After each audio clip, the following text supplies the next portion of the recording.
Good morning, good afternoon, or good evening, wherever you are joining us. This is your global news update for Thursday, August 21st and Friday, August 22nd, 2025. Today we'll bring you the latest headlines in politics, business, security, technology, health, sports, and entertainment, all explained in detail. We begin in the Middle East. On Friday, August 22nd, the Israeli government announced fresh plans to seize control of Gaza City. This comes with the mobilization of nearly 60,000 army reservists, signaling a possible full-scale ground operation. But here's the key concern. According to independent monitors, more than 83% of casualties so far have been civilians. Aid groups warn that this may not only be a military maneuver, but also a display of political theater by Prime Minister Benjamin Netanyahu's government. Adding to this crisis, a United Nations-backed global hunger monitor has officially declared famine conditions in Gaza City and its surrounding regions. This declaration, made on Thursday evening, August 21st, places the area in what experts call Phase 5 catastrophe, the highest warning level. Reports indicate that more than 500,000 people are at immediate risk of starvation. Turning to South America. On Thursday, August 21st, Colombia's third-largest city, Cali, was rocked by a devastating wave of violence. A car bomb explosion, followed by an attack on a police helicopter, killed at least 17 people, including law enforcement officers. The attacks, which occurred late in the evening, highlight the continued threat posed by armed groups in Colombia, many of which are linked to drug trafficking and paramilitary operations. This escalation has raised alarms across Latin America about growing instability in the region. North Korea. Kim Jong-un praises North Korea soldiers who died for Russia as heroes in an emotional ceremony. North Korea has only rarely acknowledged the losses it has suffered after sending troops to fight with Russia in its war against Ukraine. Now to the United States. Global markets are on edge as investors eagerly await Federal Reserve Chairman Jerome Powell's address at the annual Jackson Hole Symposium in Wyoming, scheduled for Friday afternoon, U.S. time. Earlier this month, markets were nearly certain, about 95% confident, that the Fed would cut interest rates in September. But fresh economic data showing persistent inflation and strong job growth has cooled that confidence, lowering the probability to about 70%. This uncertainty has sent shockwaves through global financial markets. Meanwhile, yields on two-year U.S. Treasury bonds have climbed sharply, reflecting investor caution. The U.S. dollar continues to strengthen, particularly against the Japanese yen, as Tokyo's inflation data came in weaker than expected on Friday, August 22nd, local Japan time.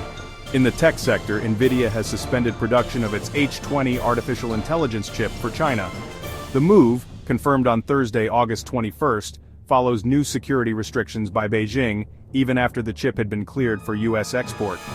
Meta Platforms, parent company of Facebook and Instagram, struck a multi-billion-dollar deal with Google Cloud this week, worth over $10 billion, to expand its artificial intelligence infrastructure. This follows similar deals with Microsoft and Amazon, signaling big tech's race to dominate the AI space. On Wall Street, Intuit, maker of TurboTax and QuickBooks, reported strong quarterly earnings. However, its softer forecast for the year ahead sent its shares lower in pre-market trading on Friday morning New York time. In Europe, TikTok confirmed on Friday, August 22nd, that it plans to cut hundreds of jobs at its UK offices. The reason? A major restructuring of its trust and safety division, which will now lean heavily on artificial intelligence for content moderation. This has triggered criticism from unions and digital rights activists, who warned that automated moderation could lead to higher risks of misinformation and harmful content slipping through.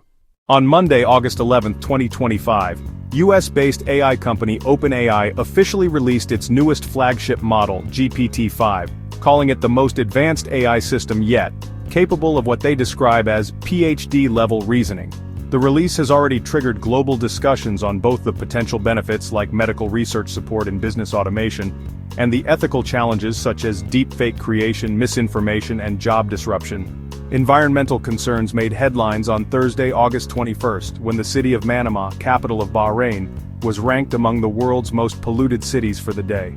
By evening, air quality monitors recorded hazardous levels of fine dust particles, largely due to sandstorms combined with urban emissions. Health officials warned residents, especially children and the elderly, to stay indoors, wear protective masks, and avoid outdoor exercise. Experts say long-term exposure to such hazardous conditions could significantly increase respiratory illnesses across the region. To sports, and an exciting update from England. On Friday, August 22nd, the Women's Rugby World Cup 2025 officially kicked off. The tournament will run until September 27th, bringing together the world's best women's teams to compete on British soil. This year's championship is expected to be the largest yet, with record-breaking ticket sales and television viewership anticipated. Rugby officials say it marks a historic moment for women's sports globally. In the United States, wrestling fans received big news this week. Beginning September 2025, World Wrestling Entertainment, or WWE, will stream its major events, including WrestlePalooza, on ESPN's digital platforms. This move ends WWE's exclusive partnership with Peacock and signals a massive shift in how combat sports are broadcast to fans worldwide. And finally, in Hollywood, the long-awaited merger between Skydance Media and Paramount Global has been finalized, creating a new powerhouse, Paramount Skydance Corporation. The company wasted no time making moves, securing a $7.7 billion 7-year deal to broadcast and stream UFC events starting in 2026. Industry analysts say this positions Paramount Skydance as one of the biggest players in sports entertainment media. And that concludes our World News Roundup for August 21st and 22nd, 2025. From famine in Gaza to economic uncertainty in the US, AI's rise in business and society, environmental health crises, and major shifts in sports and entertainment, these stories are shaping our global landscape today. Stay tuned as we continue to track these developments in the hours and days ahead. This is your Global News Update. I'm Bright, and thank you for watching.